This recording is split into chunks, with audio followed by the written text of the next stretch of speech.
మేడారం సమ్మక్క సారలమ్మ జాతర నేటితో ముగియనుంది. ఈ నెల 21వ తేదీ నుంచి ప్రారంభమైన జాతర నేటితో పూర్తి కానుంది. ఇవాళ సాయంత్రం గద్దెల వద్ద పూజలు నిర్వహించిన అనంతరం వనదేవతలను తిరిగి అడవికి సాగనంపనున్నారు. సమ్మక్కను చిలకలగుట్టకు, సారాలమ్మను కన్నేపల్లి ఆలయానికి సాగనంపనున్నారు. పగిడిద్దరాజు, గోవిందరాజును వారి వారి ఆలయాలకు పూజల అనంతరం సాగనంపుతారు. దీంతో జాతరను ముగించినట్లవుతుంది. నేటితో చివరి రోజు కావడంతో భక్తులు మేడారానికి భారీగా చేరుకుంటున్నారు. వనదేవతలైన సమ్మక్క, సారమ్మ గద్దెలపైకి చేరటంతో భక్తజన కోటి మేడారానికి పోటెత్తుతోంది. జంపన్న బాగులో పవిత్ర స్నానాలు ఆచరించి అమ్మలను దర్శించుకుంటున్నారు. దేశం నలుమూలల నుంచి వచ్చిన భక్తులు అమ్మవార్లకు నిలువెత్తు బంగారం సమర్పించుకుంటున్నారు. బుధవారం సాయంత్రం సారాలమ్మ, పగిడిద్దరాజు, గోవిందరాజు గద్దెలపైకి చేరుకోగా గురువారం అసలు ఘట్టం ఆవిష్కృతమైంది. చిలకల గుట్ట నుంచి వనదేవతను కుంకుమ భరణి రూపంలో తీసుకొచ్చి గద్దెపై ప్రతిష్ఠించారు. అమ్మవారిని తీసుకువచ్చే మహా అద్భుత ఘట్టాన్ని భక్తులు కనులారా వీక్షించి తన్మయత్వానికి లోనయ్యారు. నిన్న అత్యధిక సంఖ్యలో భక్తులు అమ్మవార్లను దర్శించుకొని నిలువెత్తు బంగారాల మొక్కులు చెల్లించుకున్నారు. ఇవాళ పౌర్ణమి కావటం, జాతర తుది ఘట్టానికి చేరనుండడంతో భక్తులు భారీ సంఖ్యలో వస్తారని అంచనా వేస్తున్నారు. సమ్మక్క, సారాలమ్మ, పగిడిద్దరాజు, గోవిందరాజులను గద్దెలపై నుంచి ఆదివాసీ పూజారులు వారి వారి ఆలయాలకు తీసుకెళ్లనున్నారు. సమ్మక్క ప్రతిరూపమైన కుంకుమ భరణితో సాయంత్రం సూర్యాస్తమయం తర్వాత పూజారులు వనప్రవేశం చేయడంతో జాతర ముగుస్తుంది.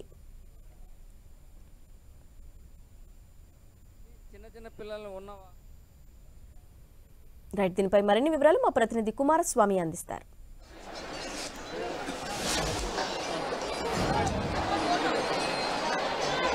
ప్రపంచంలోనే అతిపెద్ద గిరిజన జాతర, ఆసియా ఖండంలోనే అతిపెద్ద గిరిజన జాతరగా ఉన్నటువంటి మేడారం జాతర అనేటువంటిది మొత్తం 4 రోజుల వన సంబరం ఈ రోజుతో ముగుస్తుంది.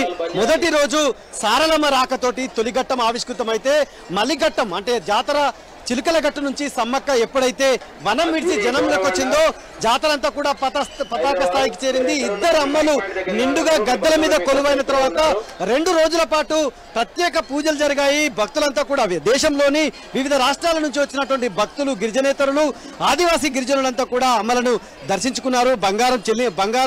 బంగారము, పసుపు, కుంకుమతోటి మొక్కులు చెల్లించినటువంటి పరిస్థితి ఉంది. ఈ రోజు వనం నుంచి జనంలోకి వచ్చినటువంటి అమ్మలు ఈ రోజు జనంలో నుండి మళ్ళీ అశేష జనవాహినికి ఆశీస్సులు అందించినటువంటి అమ్మలు మళ్ళీ జనం బదిలి వనంలోకి వెళ్తున్నారు. ఆ వనంలోకి వెళ్లేటువంటి క్రమంలో కూడా అశేష జనవాహిని జయ జయ ధ్వానాల మధ్య మేడారం గద్దెల నుంచి ఆదిపరాశక్తి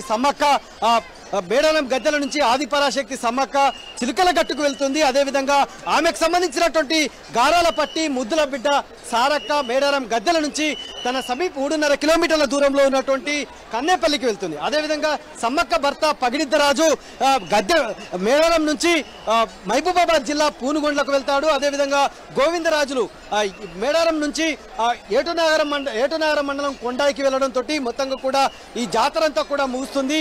మొత్తం అంటే ఎప్పుడైతే వనంలోకి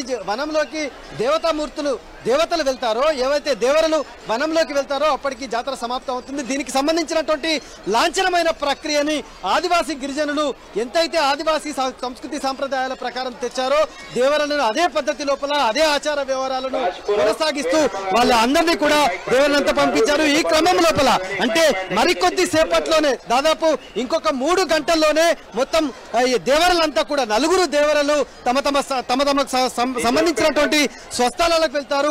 భారమైన హృదయంతో వీళ్ళంతా కూడా దేవరలను సాగనంపుతారు.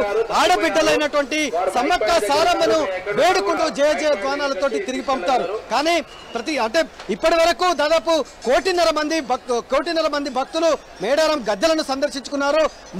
జాతర స్టార్ట్ కావడానికంటే ముందే 80 లక్షల మంది మొక్కులు చెల్లిస్తే ఆ తర్వాత 1.5 ఆ సంఖ్య చేరినటువంటి పరిస్థితి ఉంది. కానీ గతంలో ఎన్నడూ లేని విధంగా కనివిని ఎరగని రీతి లోపల మొత్తం భక్తులు హాజరయ్యేటువంటి సిచ్యువేషన్ ఉంది. మొత్తం అంటే జాతర లోపల అధికార గణానికి సంబంధించినటువంటి వైఫల్యం చాలా కొట్టొచ్చినట్టు కనిపిస్తుంది. అదే 2 కోట్ల మంది భక్తులకి పెద్ద ఎత్తున బందోబస్తు నిర్వహించాలి, భారీ బందోబస్తు నిర్వహించాలి, సౌఖ్యమైనటువంటి దర్శనం కల్పించాల్సినటువంటి పోలీస్ శాఖ లోపల అనూహ్యమైనటువంటి పరిణామం చోటు చేసుకుంది. పోలీసులే తన్నుకున్నటువంటి పరిస్థితి ఉంది. అంటే ఇద్దరు ఐపీఎస్ అధికారులు తమకు సంబంధించిన డ్యూటీలో ఉన్నటువంటి ఒక బీట్ ఆఫీసర్ను అదేవిధంగా ఒక ఎస్ఐ మీద చేయి చేసుకోవడం అనేటువంటి జాతర లోపల తీవ్ర కలంకలు రేగినటువంటి పరిస్థితి ఉంది.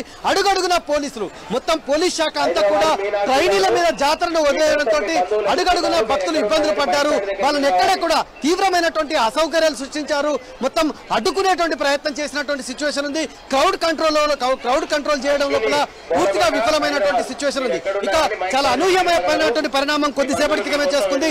తెలంగాణ శాసనసభ స్పీకర్ ఉన్నటువంటి గడ్డం ప్రసాద్ కుమార్ ఈ రోజు ప్రోటోకాల్ మేరకు మేడారం గద్దెలను సందర్శించుకునేటువంటి సందర్భంలో తీవ్ర గందరగోళం చోటు చేసుకుంది. ఆయనకు ప్రోటోకాల్ ప్రకారం సమ్మక్క సారలమ్మకు సంబంధించి పగిడిద్దరాజు గోవిందరాజులకు సంబంధించినటువంటి గద్దెలను దర్శించేటువంటి అవకాశం జిల్లాధికారులు జిల్లా అడ్మినిస్ట్రేషన్ ప్రోటోకాల్ ప్రకారం ఆయన దర్శించుకోవాలి. కానీ అక్కడ చాలా గందరగోళమైనటువంటి పరిస్థితి. స్పీకర్ వస్తున్నాడు అనేటువంటి ముందస్తు సమాచారం ఉన్నప్పటికీ కూడా వేగిరంగా అలర్ట్ కావాల్సినటువంటి అధికార యంత్రాంగం అలసత్వం వల్ల కేవలం గడ్డం ప్రసాద్ కుమార్ స్పీకర్ ఎవరైతే ఉన్నారో ఆయన కేవలం సమ్మక్కకు సంబంధించినటువంటి గద్దెను సందర్శించుకొని ఆ తర్వాత పగిడిద్దరాజు గోవిందరాజులను దర్శించుకొని వెళ్లాల్సినటువంటి అనివార్య పరిస్థితి వచ్చింది.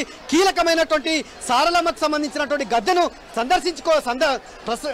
స్పీకర్ కి సందర్శించడంలో స్పీకర్ కి ఆయనకు అక్కడ సందర్శించినటువంటి విషయం లోపల అధికారులు పూర్తిగా వైఫల్యం కావడంతో ఆయన వెనుదిరగాల్సినటువంటి అనివార్య పరిస్థితి వచ్చింది. జాతర లోపల పెద్ద చర్చ అయితే జరుగుతుంది. స్పీకర్ కి ఆ రకమైనటువంటి పరిస్థితి ఎదురైతే మరి సామాన్య జనం పరిస్థితి ఏంది అనేటువంటిది పెద్ద ఎత్తున ఒక చర్చ అయితే జరుగుతుంది. పోలీసులు కూడా జాతరలో ప్రజలకు భద్రత కల్పించాల్సినటువంటి పోలీసులు వాళ్ళే తన్నుకోవడం కొట్టుకోవడం అనేటువంటిది మొత్తంగా కూడా జరుగుతున్న కొట్టుకోవడం విషయం లోపల అంటే డ్యూటీలో ఉన్నటువంటి అధికారులపైన చేయి చేసుకున్నటువంటి విషయం యావత్ జాతర లోపల మొత్తం కూడా చర్చ జరుగుతున్నటువంటి పరిస్థితి. ఇక దాదాపు కిలోమీటర్ల మేర కిక్కిరిసిన క్యూ లైన్ లో ఉన్నటువంటి జనానికి కనీసం మంచినీటి వసతిని కూడా జిల్లా అడ్మినిస్ట్రేటర్ గా ఉన్నటువంటి కలెక్టర్ కల్పించకపోవడం అనేటువంటిది మొత్తం తీవ్ర విమర్శలకు కల్పిస్తుంది. చిన్నపిల్లలు, చంటిబిడ్డ తల్లులు, వృద్ధులు, అక్కడ ఉన్నటువంటి కొంత అనారోగ్యంగా ఉన్న వాళ్ళు అమ్మల దర్శనం కోసం వస్తే వాళ్ళ కనీసం క్యూ లైన్ లో మంచినీళ్ళు ఇవ్వలేనటువంటి సిచ్యువేషన్ ఉంది. గతంలో ఎన్నడూ లేని విధంగా గద్దెల వద్ద బంగారం అనేటువంటి కొంతమంది డబ్బులు తీసుకొని బంగారం ఇవ్వడం అనేటువంటిది కూడా ఈ మొత్తం ఏ జాతరలో కూడా అలాంటి పరిణామాన్ని చూడలేదు. ఈ జాతరలో కొంతమంది అనివార్యంగా గద్దెల వద్దకు వచ్చి బంగారం కొంతమందికి చూపించి అంటే ఈ రద్దీని తట్టుకోలేనటువంటి వాళ్ళు కొంతమంది దూరం నుంచే అమ్మని మొక్కి వెళ్ళిపోయేటువంటి వాళ్ళ బలహీనతను ఆసరగా చేసుకొని చాలా మంది బంగారాన్ని తీసుకొచ్చి డబ్బులకు అమ్ముకోవడం అనేటువంటిది ఇప్పుడు చర్చ జరుగుతుంది. పుట్టతీర లాంటి స్వచ్ఛమైన తీర్థం, చెట్టు పుట్ట అడవిలో ఉన్నటువంటి మేడారం అంటేనే బంగారము పసుపు కుంకుమ తీసుకుపోయేటువంటి ఆనవాయితీ ఉన్నటువంటి జాతర లోపల ఈసారి పూర్తిగా అధికార యంత్రాంగం వైఫల్యం వల్ల మొత్తం బంగారాన్ని డబ్బులు పెట్టి కొనుక్కోవాల్సినటువంటి సిచ్యువేషన్ ఉంది. జిల్లా అడ్మినిస్ట్రేటర్ గా ఉన్నటువంటి కలెక్టర్ పూర్తి వైఫల్యం. శాఖలను 78 శాఖలను కోఆర్డినేట్ చేయాల్సినటువంటి కలెక్టర్ పూర్తిగా వైఫల్యం చెందడం అనేటువంటి ఈ జాతరలో పెద్ద చర్చ. చెప్పండి కుమారస్వామి, సాయంత్రం ఎన్ని గంటలకు పగిడిద్దరాజుని కానీ గోవిందరాజునికి వనప్రవేశం చేయనున్నారు అమ్మవార్లను కూడా?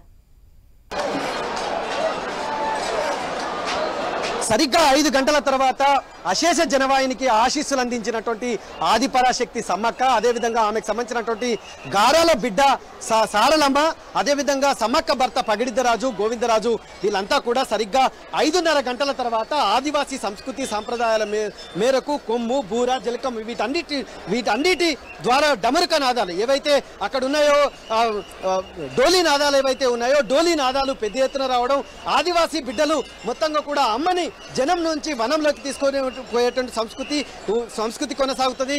సరిగ్గా ఇదంతా కూడా ఈ తంతంతా కూడా 5:30 గంటల తర్వాత స్టార్ట్ అవుతుంది. ఆదివాసీకి సంబంధించినటువంటి మొత్తం సంస్కృతి ఏదైతే ఉందో దిశాడి గుసాడి నృత్యం కావచ్చు, దింసా కావచ్చు, ఇలాంటి కళాకారులు దాదాపు 250 మంది కళాకారులు మొత్తం అమ్మని మళ్ళీ జనం చిలకలగట్టు నుంచి అమ్మని ఏ రకంగా తీసుకొచ్చారో, సారలమ్మని సమ్మక్కని ఏ రకంగా తీసుకొచ్చారో వనంకి వెళ్లే విధంగా కూడా అంతే ఆడంబరంగా అంతే వైభవంగా తీసుకురావడం కోసం మొత్తం అధికారులు అయితే ఏర్పాటు చేశారు. ఆ ప్రక్రియ అంతా కూడా ఆదివాసీ సంస్కృతి సాంప్రదాయాల మేరకు కొనసాగుతుంది. సరిగ్గా 5:30 గంటల తర్వాత మేడారంకు సంబంధించినటువంటి సమ్మక్కకు సంబంధించినటువంటి ప్రధాన పూజారి కొక్కెర కృష్ణయ్య, అదేవిధంగా సారలమ్మకు సంబంధించినటువంటి పూజారి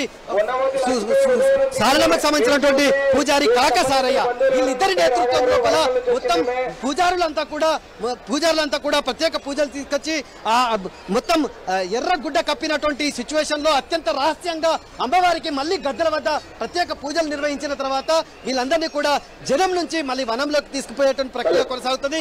ఇది అత్యంత అద్భుతమైనటువంటి ఘట్టం, అది చివరి ఘట్టం.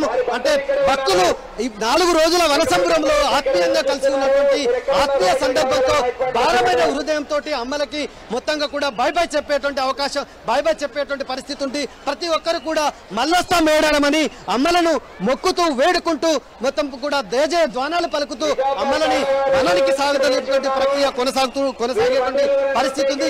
ఎక్కడికక్కడికి కూడా అంటే ఎప్పుడైతే అధికార యంత్రాంగం కూడా ప్రధానంగా ఇక్కడ మనము మంత్రి సీతక్కకు సంబంధించినటువంటి కృషిని చెప్పుకోవచ్చు. చెప్పండి.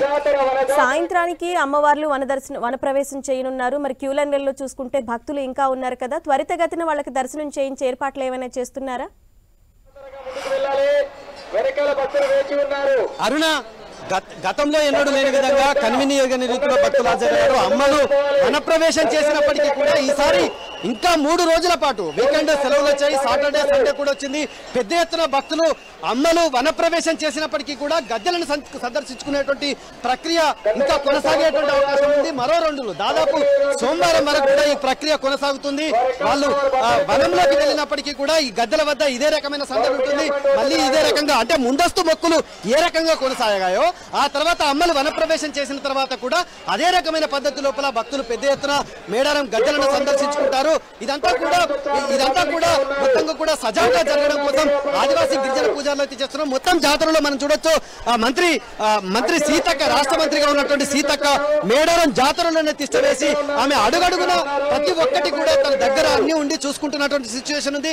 ఆమె ఇచ్చినటువంటి ఆదేశాలు కావచ్చు అది యథాతథంగా అమలు చేస్తే భక్తులు ఈ రకంగా ఇబ్బందులు తలెత్తేటువంటి అవకాశం లేకపోయేది. కేవలం ఆమె చేసినప్పటికీ కూడా కింది స్థాయి యంత్రాంగం అంతా ఫెయిల్ అవ్వడం, సీతక్క మాత్రం అది అంటే ఈ రకమైన ఇబ్బందులు ఉన్నప్పటికీ కూడా ఉన్నంతలో భక్తులకు ఏ రకమైనటువంటి మెరుగైన దర్శనం కల్పించాలి, మెరుగైన సౌకర్యం కల్పించాలని ఆమె ఇంకా కృషి చేస్తుంది.